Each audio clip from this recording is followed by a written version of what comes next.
Hello everyone, Bag here. Doomposting, a cornerstone in Star Rail discussion, for better or worse. But yeah, wait, who's had it the worst? Or the easiest? That's a question I set out to answer with my chat, starting at 3.0 at least, as covering the whole cast would take like 50 hours. I'll leave it to my past self to explain the criteria, which is... We're looking through this at the perspective of, if you were a fan of this character, how much hell were you going through? A very important distinction I have to make is the Doomposting or agenda posting doesn't need to be correct. This is just vibes of how much pain were you in. Even if it was phantom pain, you could have still felt it. If you've been around the beta for any amount of time, you know that sometimes the Doomposting is maybe a bit overblown. I have it kind of reverse, where if it's bad, you're low. Genuine bliss, then it's peaceful, uneventful, some annoyance, very rough, and then absolute misery is on the bottom. We start with the Herta. So the Herta is a pretty nice first unit to talk about because her beta cycle was really comfortable. Currently, the Herta is in a very rough spot. You know, the Hope Core with Rin, the Hope Core with Himeko Nova, maybe helping her. Take all of that context away. We're going back a year and a half ago. The meta was very different back then. People were very worried that she was going to get nerfed, and then she got buffed.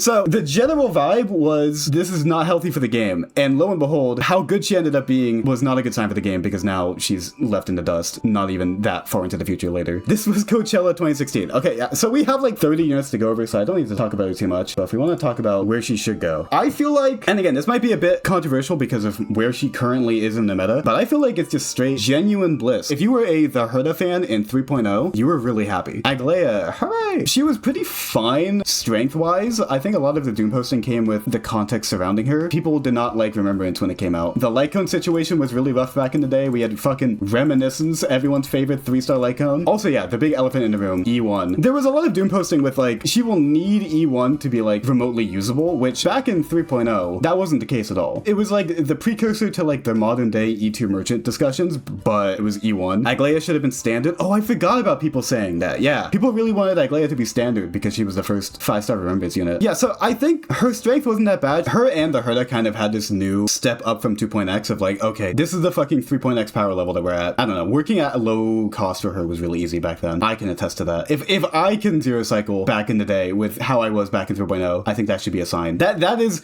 admissible anecdotal data, you know? So yeah, E1, Light Cone situation, people didn't like new path stuff day one. So I would put Aglaea like here. It wasn't peaceful, but I don't think it was that bad. Next, RMC. We didn't have proper context to what RMC's changes meant because a lot of them had to do with Remembrance back in the day, where the only other unit in that path was Aglaea. They used to have a trace that gave them extra energy if they had an ice teammate attack, and that got changed to Memorspice. So I think the initial idea was for RMC to be more specifically catered to the Herta, and then I guess they changed that. RMC wasn't able to buff both the Memorspite and the Memomaster until like halfway through. So thank God they fucking change that.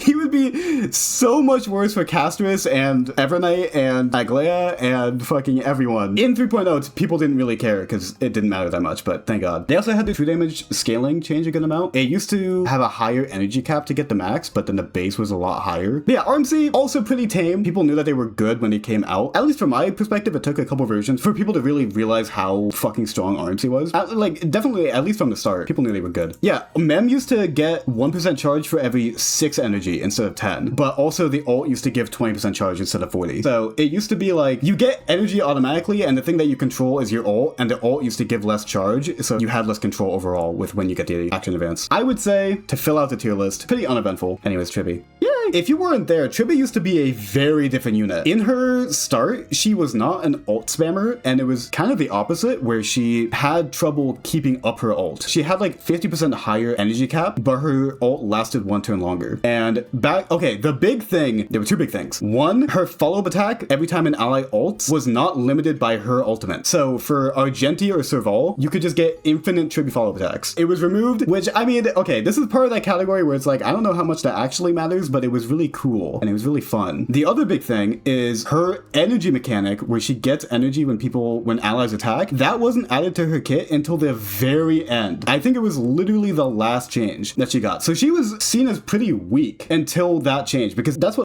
spam DDD. During the beta, it was like, oh, you give her cogs because she can't spam DDD. I remember it was what I thought, but I also think it was the general opinion that Tribbie was kind of not amazing until the end. So if you cared about Tribbie, most of the pre-release was kind of rough, but she, boom, shot up at the very last minute. I would think very rough. If we're talking about the entire pre-release as a whole, her E1 used to be E2. Really? Wait, okay, I don't remember that. Oh, wait, no, I think I do remember that. Yeah, okay.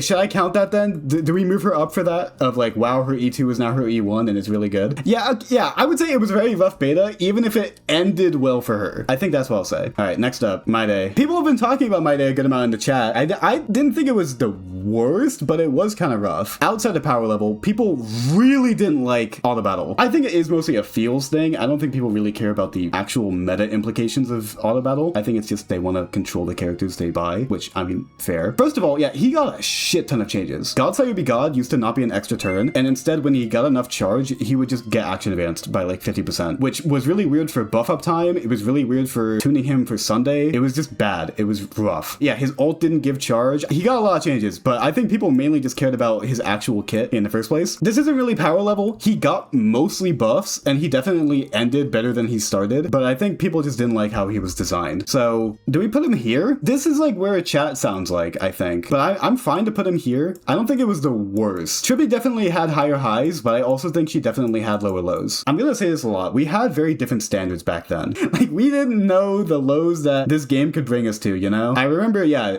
during it was kind of rough. So I could put, yeah, if that's the lens we're looking at it, I think we can put it there for now. Castorice. There was a lot wrong with Castorice in a lot of different aspects. First of all, glow passive. I mean, this isn't like Doomposting of like I guess if we're talking about Doomposting, that usually means like the character is weak, but this is the opposite, where people didn't want this in the game because of how strong it was, or like oppressive, like how universal it was. I remember being there at the start where people were like, what's this part of her kit? Like, it's not a talent, it's just kind of an extra thing. And then people were slowly testing stuff like, oh, it works in MOC. Oh, it works when she's not on the team. I think it took like a day. My hardest part with this beta wasn't even anything related to that. It was the fucking RMC versus Sunday debate. Oh my god. If you weren't there, because a lot of people got Sunday because they were promised like, oh, he's gonna be the summon guy. If there's a summon character, Sunday is your guy who's gonna be best in slot. Like, that's what he's designed to fucking do. And then Aglaea comes out, and yeah, fucking Aglaea Sunday. Yeah, true. And then Castorice. Nope. Okay, like, again, this is pre-Hyacine. This is a very different character than what we're used to right now. Back then, Sunday was good for Castorice. Not best in slot, but if you didn't want to use RMC, you could use Sunday. The problem is, Sunday's buffs don't come on a spawned dragon. Also, the action advancing was weird. Also, she's not an energy character.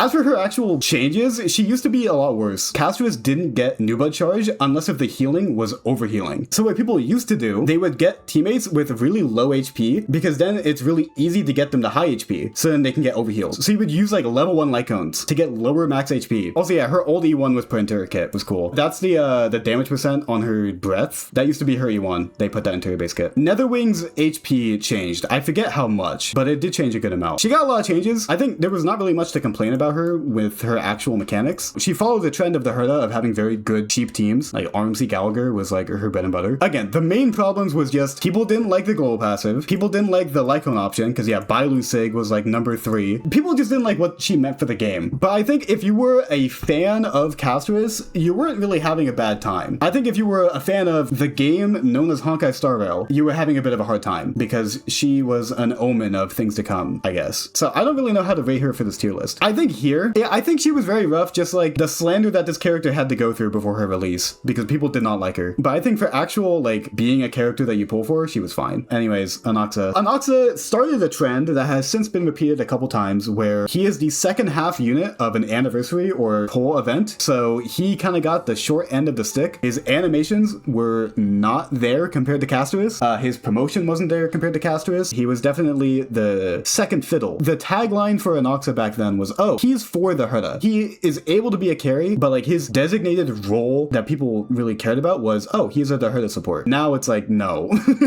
Now it's like people could not give less of a shit about that. I think people were a bit confused by him. If you were a fan of him, you just kind of felt like he got the short end of the stick. But I think for actual meta stuff, he was pretty fine. The path he took was he got buffed a good amount, and then they nerfed him by like 10% at the very end, which I think most people understood of like, yeah, it could be worse. There was a lot of Doomposting of like, okay, this guy is fucking worthless. He's not a good Herta support, and he's a, you know, whatever carry. But I think there were enough people who could see that he was a pretty solid carry on release. I think this is maybe the first character where there is a disparity between how good he actually was and how people perceived him. Because I don't think he was ever bad in the beta. And then I think it took maybe a patch or two for people able to warm up to him. There's definitely some bad parts to his beta. I think it's like here though. It wasn't that bad. There wasn't anything tragic. And hey, I like his ability animations. I think he has like a top 5 ult. I like his skill. Sue me. Anyways, okay, people have been saying it in chat. It's time for Cipher.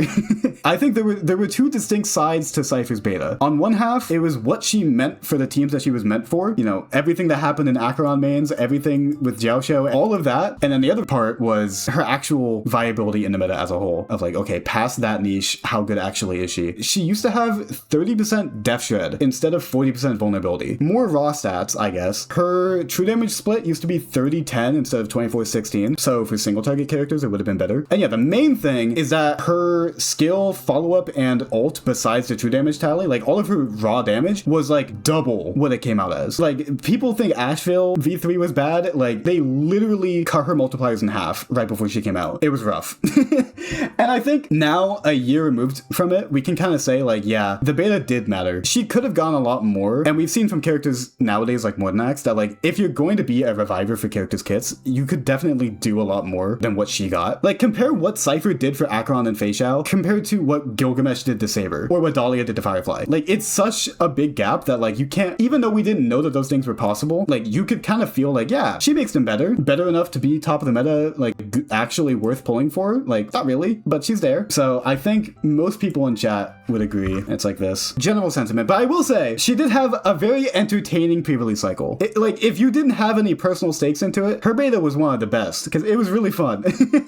But like, if you cared about Cipher, it was very, very, very volatile. People coped through comedy. Hey, isn't that just a human condition? And then from there, we then go to Hyacine. Hyacine, I think, got like 2 changes in her entire beta. The only changes were Ika getting immune to CC, and then I think her energy cost got lowered by like 10. During Cipher and Hyacine, most of the focus was on Cipher. She was kind of like a new level of sustain. Like the last sustain we got before her was, what, Linkshaw?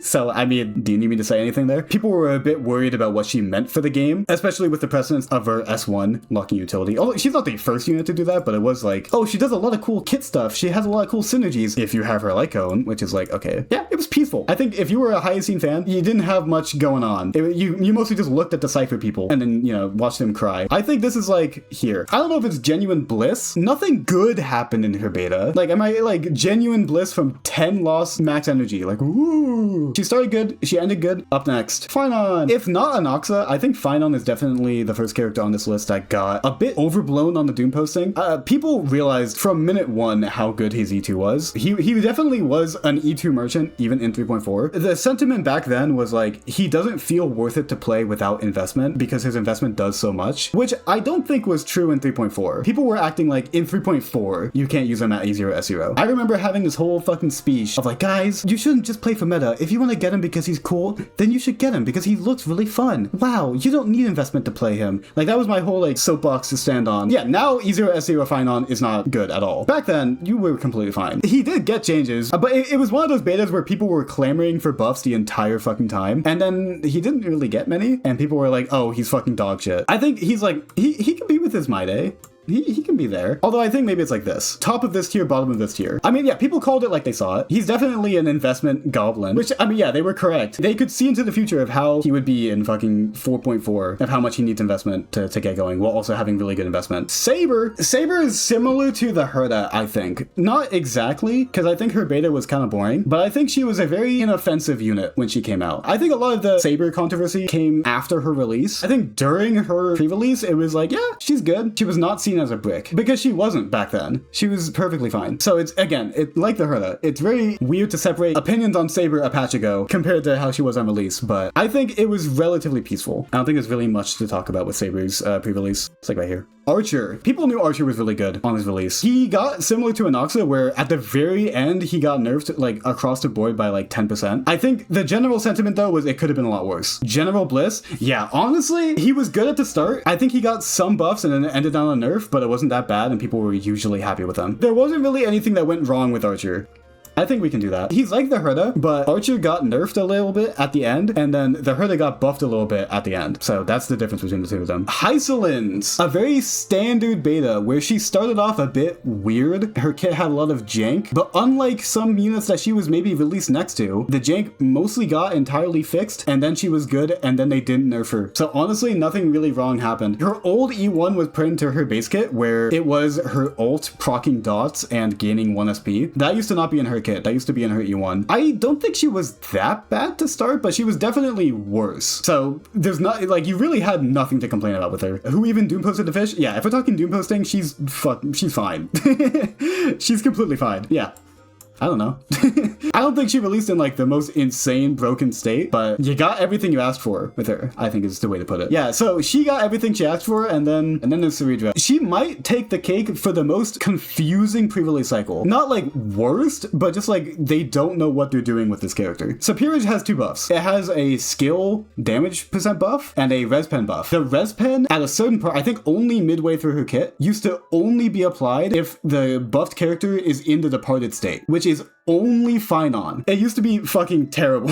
Like, it was the precursor to Cyrene of just naming other characters in your kits. Oh yeah, to Mydei. Oh, Phainon and Mydei. Wow. Let me use my Cerydra on Mydei. People had very different takes back then on dedicated, curated supports. The generic hypercarry model felt very comfortable. We had Sunday, we had RMC, we had Tribbie. They might not be always best in slot, but like you can put them on any team and they will do at least something, unless if it's a very different team like Daw or Break. Where Cerydra was very like, no, you pulled him for these units. For anyone else, she's underwhelming. Oh, it doesn't work on Mydei? For being a skill damage buffer, there was a lot of units that she should have worked with or been best in slot for, and then she just kind of wasn't. Part of it was being an attack scaler. Part of it was a lot of people couldn't stack up Peerage fast enough for her to be really worth it. The real thing was just her fucking personal damage. Up to her release, they did not know what they were doing with her personal damage. It's boot hill crit levels of why is this in your kit? So I think it kind of got extended to she's bad when she wasn't bad. It was a different mindset of pulling, I think, than what we were used to. I mean, okay, we've seen it with like Jiao Shou or whatever. Like it wasn't a new concept, but it was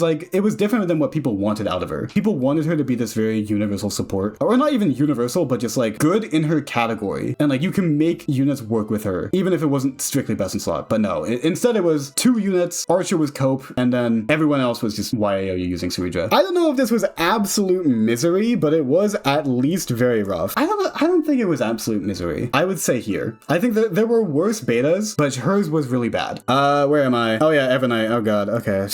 Evernight was definitely the unit that I doomposted the most compared to how good she was on her release. This is my sword to fall on. This was my folly. Was Evernight doomposting. It was really bad. There were people thinking that Evernight was going to be the free unit instead of dipped because of how bad they thought she was on release. That's how bad people thought she was. Back then, she used to be a lot better as a Castorice battery. Evie had more HP, and I think it healed more as well, but her damage was worse, and I think her personal buffing was worse. My take back then, I had to look at my video. Who she's replacing already does a good enough job that getting her for her role on Castorice teams wasn't maybe the most worth it thing in the world, which is wrong, but that's how I felt. Although, okay, to be fair, Cyrene did add a lot of value to her role in the meta, but like, okay, whatever, like, shut up.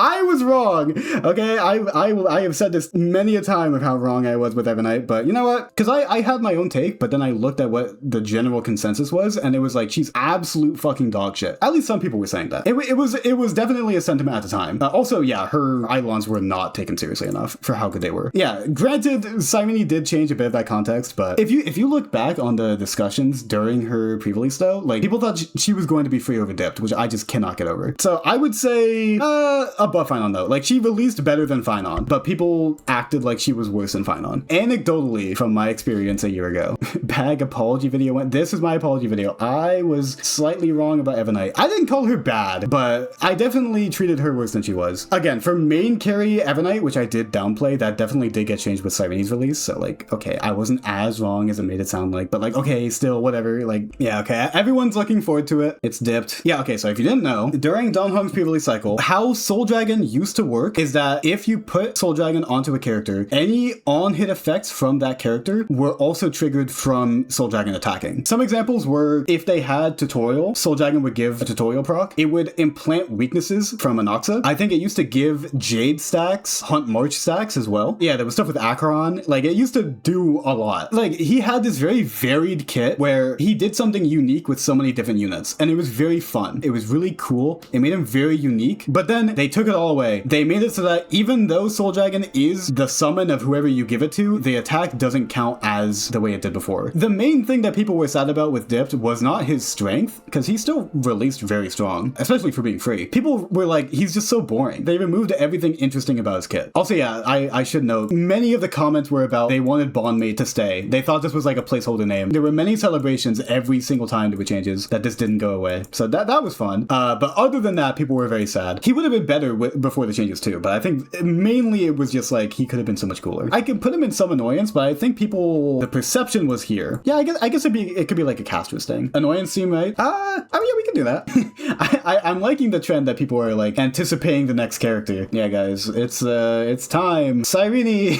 I made pre-release stuff for every character up until Cyrene. Now, Cyrene is not what made me stop. What made me stop was copyright, but Cyrene is definitely top 3, maybe probably top 2 worst characters to cover. People thought she was actual garbage. I want, like, if you go to like my Cyrene guide, all of the comments are like, good job for not laughing throughout this video. Like, how could you cover a character as bad as this without like breaking down in tears or whatever? Like, it was rough. I think another thing that contributed to it was she had this perception, and sometimes there's a skewed perception that then gets corrected by some changes. Like, Hysilens, I think, was seen as worse than she was, but she got a lot of buffs that fixed the things that were actually wrong with her and also course corrected any exaggeration. Cyrene got like basically nothing throughout her pre-release. Me trying to make fucking content for Cyrene, not saying she's absolute garbage, which, like, she's not, bro. Like, she's not bad. Especially back in 3.7 when the entire meta was Amphoreus, like before we went to Plan Arcadia, she was really fucking good. She has a big hurdle with her ramp up. It's not fun and it's very restrictive. I think most people didn't stick around for the part where that ramp up is worth it. The showcases and what people were actually doing with her was always pretty impressive, but the actual agenda posting treated her like a downgrade in every team. Also, yeah, she was an E2 merchant, which she isn't, but people said she was. People couldn't get over her ramp up that her E2 fixed, and they thought it kind of invalidated her as a unit. Obviously, she's in here. At least Cipher was entertaining. Cyrene was hell. She was also funny, but I did not have a good time with Cyrene. I just remember the funny part. Yeah, now we can look back on it. Now we have the pain removed from it, especially compared to the Cipher, because at least Cyrene actually ended up good. at least Cyrene had a positive ending to it. They moved E1 to base kit? Did they? Wait, what was her old E1? I forget. Song wasn't always in base kit. Oh my god, I forgot about that. Yeah, they moved the extra attacks after 3 ults to base kit. Man, I forgot she didn't always have that. You guys have good memories. I think also people just didn't like Cyrene as an inclusion in the story back then. People didn't want her to be good. Yeah, also people wanted the small Cyrene or like some sort of form change. Not everyone that was Doomposting, but a lot of people wanted her to fail. And so I think her having very tangible flaws in her kit made it very easy to point at and be like, okay, she's bad. It takes an entire cycle for her kit to do anything other than decent buffing. That's very easy to Doompost. It's very easy to latch onto. I wanted her to fail so bad. See, yeah, I think that was a common take back then. Also her not having a memory spray at all. Did she have something where she cleanses all crowd control of Mydei? Yes, sir. That was the epitome of it. Was her buffing for Mydei got like uber buffed, but no one paid attention to that because at the same time she got a fucking CC cleanse on someone who's CC immune. To be fair, people are right to point it out of like, why the fuck did that happen? But nobody cared about the buff because they were all paying attention to the thing that didn't make sense. Yeah, the crit damage went from 80 to 200%. Like that's insane. I could talk for fucking half an hour about Cyrene, but we have to move on. You go from this to the Dahlia. My opinion is the most boring pre-release cycle. Because at least for Hyacine, she was with Cipher at the same time. At least during that time, you could look at Cipher. I don't remember a single change Dahlia got in her entire kit. This was when I stopped covering pre-release stuff, so I didn't have to report on this. I don't remember really anything happening, and I don't really remember anyone doomposting her. I remember like the overall sentiment was like, man, we just came off of Cyrene, and now we have this, and we have nothing to talk about for like a month. The most controversy that she had was people just didn't like how she changed Break. Adding her to Break in 3.8, there was a lot of ways that you could do it, and she just kind of, she sanded it down, you know? Or yeah, people complain about, you know, Firefly getting so much favoritism. There was stuff to complain about, but like, especially right after Cyrene, yeah, it was nothing. Maybe that's part of it. It's compared to Cyrene, it was nothing. Oh yeah, the ult didn't used to evenly distribute. Okay, I do remember that. We have found a Dahlia change. Hooray. Anyways, Yao Guang. So this is where people started to get smart. Oh, not smart, but like people grew wise to the trends, you know? With the introduction of the Elation Path, there weren't a lot of actual hard stances that people took on Yao Guang, because it was like, okay, she's a support for a new path, so how good Yao Guang is solely reliant on how good she is for whoever she supports. Like, she's a curated support before the people she's supporting for came out. The big thing was Yao Guang will get replaced, which I think more so was a thing during 4.2, but it did also exist in 4.0. And I think part of it is people not understanding how Elation worked, which is fair. I took a really long time to fully understand how Elation worked. Her base numbers are not impressive, but for Elation characters, she also gives a solid amount of punchline and a lot of certified banger. It was Sunday trauma? True. Okay, fair. That's a very good way to put it. All right. No, I'm not saying they were wrong for speculating, but I do also think a lot of it was misplaced, because if you look at her raw numbers, it's just not impressive at all. A lot of people were like, yeah, wait for a rerun. I said that, and I think that was correct. I think that was a fair take to have of we don't know, so wait. Yeah, so I don't really know. She felt pretty tame overall. There was some doomposting, but it wasn't backed by much. There wasn't a common like assurance of like, yeah, we all agree that she needs buffs. It was mostly just confusion. Yeah, it was also like, why the fuck are they releasing Yao Guang before any Elation character? Yeah, Archer Yao Guang was like one of the two things you could do with her. It was like the only thing you could do with her on a release before Sparxie came out. Also, this is famous Star Wars character I'm a gun die, because that's all Yao Guang said during 4.0. if you didn't get the reference, ha ha ha ha ha. Anyways, not Ashveil, Sparxie. Fuck, I went too far. Sparxie, I think, is literally the exact same as Yao Guang, where people just didn't really know how to feel about her in 4.0. By herself as a carry, she wasn't really that impressive, besides being able to take advantage of Elation chilling, but she wasn't bad. She was just like, yeah, things are going to change for her, either as being a sub DPS or as getting more for her carry stuff. Like, things are gonna change. So most people, I think, were correctly apprehensive. The formula for punchline and certified banger got changed like at the very end, so I think that nerfed her by like 15%. It was something like that. It was pretty bad, so that definitely sucked. Sparxie has definitely had her share of slander, but I think most of it was after 4.0. Where would you put her, chat? I mean, I don't think it was to the point where it would be very rough. I was just gonna put her here. Very rough, some annoyance. Right now is absolute misery. Yeah, right now she's like fucking here, but like in 4.0 it wasn't that bad. Yeah, okay, chat's saying it. Chat is always like a collective conscious of like their eyes open and they realize what's coming next. It always happens in waves. Yeah.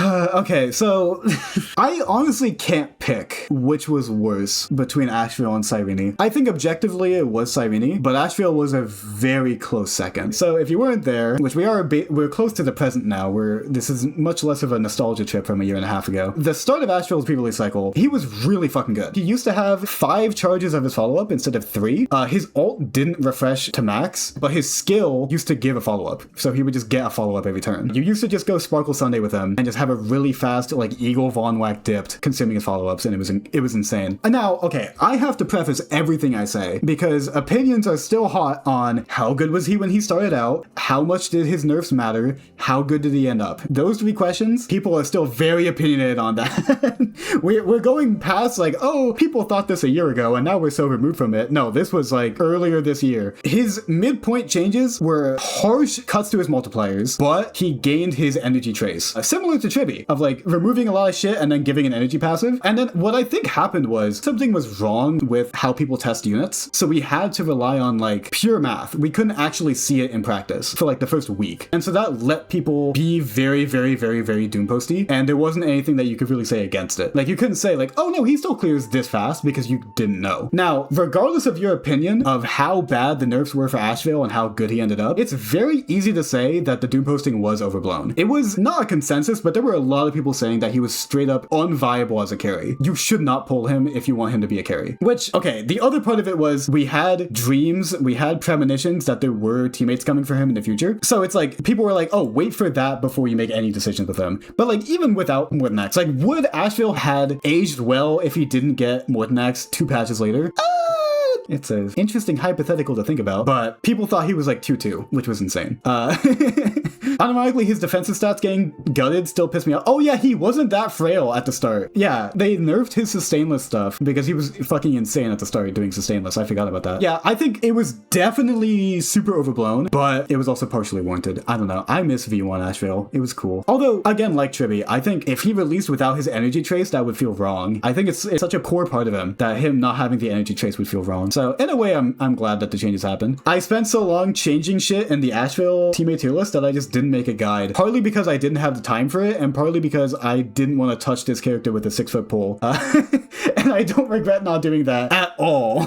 I think Cyrene is still worse, but he's definitely down there. I mean, okay, it sucks also because I like Ashveil a lot. I like him as a character, I really like his kit, but it was not a fun beta to cover or watch, for sure. The Boo Hill guy likes Ashveil? Yeah. Superwolf. This is definitely not the largest amount of changes, but definitely the most impactful changes out of like anyone. Maybe Ashveil, but like if you didn't know, Superwolf at the start was an attack scaler. So you know how like when she gets to 60 and 120 hidden MMR, she gets like a buff to her enhanced basic for the rest of her ult? That used to reset every turn. And so it was like a mini ramp up every turn to get her enough ult stacks. It wasn't to 120 though, I think it was like to 80. And then also that would determine how many top loot boxes that she would send out in her enhanced basic. Because nowadays it's fixed, but it used to be you would get a different amount of things to throw out depending on how much you stack her up each turn. So it was basically like she was played really slow. She's slow and then you ramp up to every turn individually. She was also a lot weaker back then for sure. She was a bit rough. She wasn't like terrible, but she was underwhelming for what you would want out of her for sure. Her midpoint came and she completely changed her scaling. Side note, I was recovering from Ashveil. I already made an entire 6 minutes of my Superwolf video with the attack scaling in mind, and then I had to scrap all of it.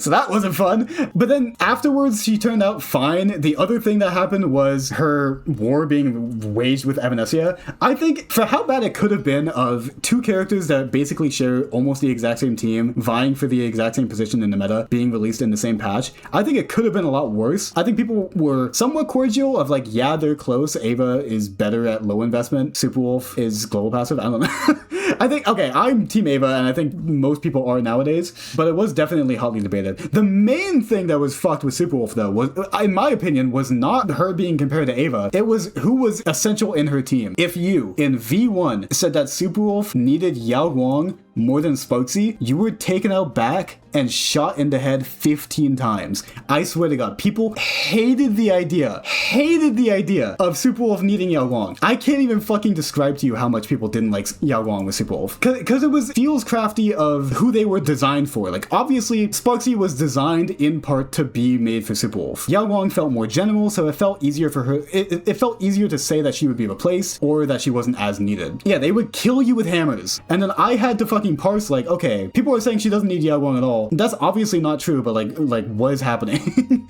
And it was like, okay, people are just fucking feels crafting it of like just saying she's not made for her. It's like, I don't care if she's made for her. It's like, who's actually needed? Like, okay. See, the closer we get to the present, the more heated I get, because now it's more recent history. People wanted it to be a Sunday situation because they skipped her thinking it will be. Yeah, but also it was like, skipping her wasn't a bad idea in the first place, because it was like, yeah, we don't know how she's gonna end up, wait for a rerun. And so I think people were trying to justify not wanting to get her on a rerun. And so that started a lot of the, oh, Yao Guang fucking sucks, she's gonna get replaced. Nowadays, yeah, try and play Superwolf without Yao Guang. I mean, yeah, granted, on release, she didn't need Yao Guang. I mean, that was the thought process, was these units are gonna be strong enough on release that they don't need their dedicated partners until they get a rerun. And I think that was basically true. Yeah, now the script has flipped, and now it's, do you even need Sparxie? All of that is to say, there was a lot going on with Superwolf. Like, I think, yeah, people were really contentious on, was she better than Ava? Was she good overall? Was she, quote unquote, anniversary level? How much does she need her teammates? Every factor had a good amount of contention. Maybe this is because I didn't go for her, so I didn't have that personal connection, but I don't think it was absolute misery. I think maybe, like, here, it wasn't like there was a lot bad happening. Like, she got a gigantic buff compared to where she started. It was just, people were very opinionated. I think putting her here is fine.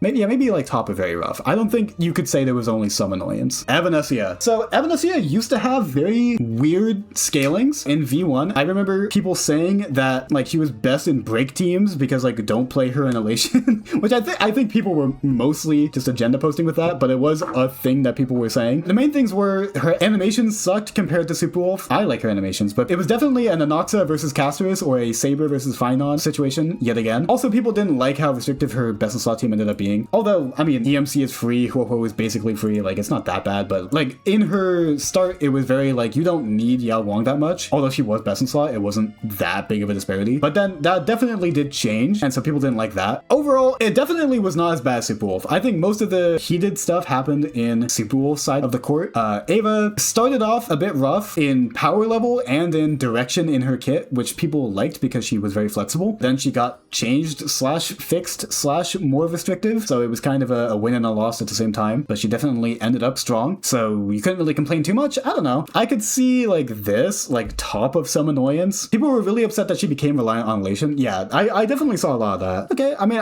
if anything, that justifies displacement instead of higher. Yeah, honestly, we can do this.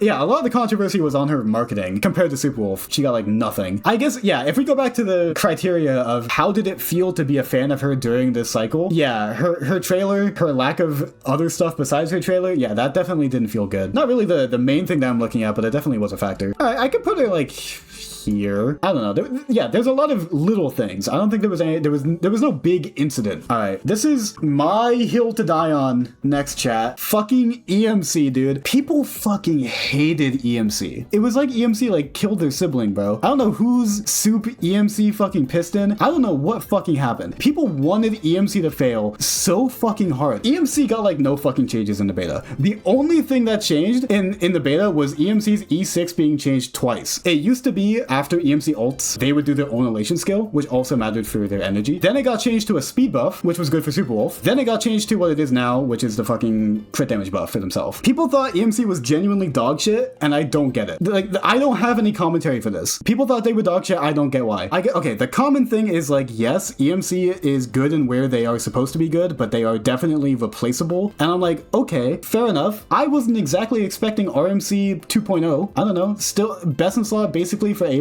Really good for Superwolf. Usable with Sparxie, and who cares how good they are with Sparxie because you can use RMC instead? Like, who cares? This is what I'm mad about. I don't care about how good the unit is on paper. I care about how good they are in their use cases. EMC could do literally nothing in a universal general sense, but if they're good for the Elation teams that they're meant to be good in, then who cares? That was my take, and I don't think I'm wrong. So like, I don't know, like, although yeah, I do prefer the other E6s. I will say that the E6 that we got is the worst one out of the three. I do agree. What's the Common Rider reference in EMC's kit? Isn't it like the fucking mask they wear in the story is like a Common Rider reference? Did I completely fuck up the reference? Is this, did they not have Common Rider references in their kits? Am I wrong? Maybe? Okay. Fuck, I don't know. Holy LARP? Yeah, I'm LARPing. I've never watched a single episode of this fucking show. I don't know. But am I right? Okay, at least tell me if I'm right. It's a stretch? Okay, fine. Look, he can go away. He can go away. Let him stay. Alright, he can stay. For me, Yao Guang and Sparxie already have their issues with resource generation, so EMC being a strictly worse Yao Guang instead of having a unique kit stings hard. I can get that. I can definitely feel being disappointed with how the kit was designed or the role that they were designed to fill. I think where I draw the line is people saying they were bad at their role. I think here, okay, but this is like, it was rough for me. This is the most personal it ever gets. Like, it would have been for Dahlia, but nothing fucking happened with Dahlia. So, like, I don't know. Maybe here. Every Elation character besides Superwolf is just right here in this little tier. Yeah, how the fuck did this character ever get past the drawing board is up next, but like in a good way. Maybe not for the game, but for if you care about them. It's Mortenax, yay! Mortenax got a few changes in the beta. Nothing I think that was too impactful overall. He was really strong at the start. He got some changes and then ended really strong. The main things were his follow-up attack used to not drain HP, and instead of either giving ult damage percent or personal damage percent, it was ult damage percent or follow-up attack damage percent. Yeah, the Karapika quote.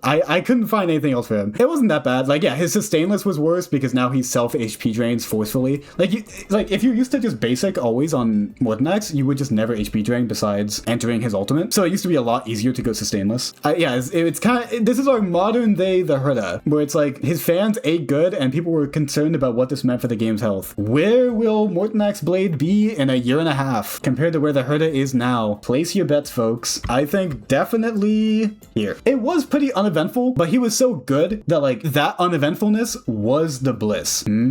His writing is this fire. Himeko Nova, a pretty turbulent pre-release cycle. Started out really weird where Verdict was just much worse than Decimation. By the midpoint of her pre-release, she was, I would say debatably, but I would just say was too strong, and they flatly reduced her numbers by, I think, what was it, 20%? And I think that was it. I don't think she was Doomposted that much. I think for a lot of her pre-release cycle, people were saying she was too good. Yeah, similar to Phainon, having really good vertical investment makes people say that it's needed on release and that you shouldn't go for her at all if you don't plan to get it. But you can definitely just get it on a rerun, and it doesn't, like, second, third rerun, like, it just eventually. And that's if you care about making her last a while. If you just want to use her for as long as she's good, then that's entirely valid. Also, yeah, E4 Welt was a bit overhyped. I mean, okay, depending on what team you're using her in, yeah, E4 Welt can make a fuck ton of a difference, but people were saying, like, if you don't have E4 Welt, don't get her, which is like, no, there were some ups and downs, but compared to a lot of other people, wasn't that bad. I don't think I'll put it in peaceful. I think there was some annoyance. People were calling her too good, and then she got nerfed, and then people were calling her too bad. It was like, okay, let's not take things too far. It wasn't peaceful, but it wasn't that bad. That's where I would put it. Next is Rin Tohsaka. Her beta was kind of boring. They did change some things, like her res pen used to be Death Shred, but like her Lycon got changed, but she used to have more Death Shred. It was something. It wasn't that much. Her damage used to be a bit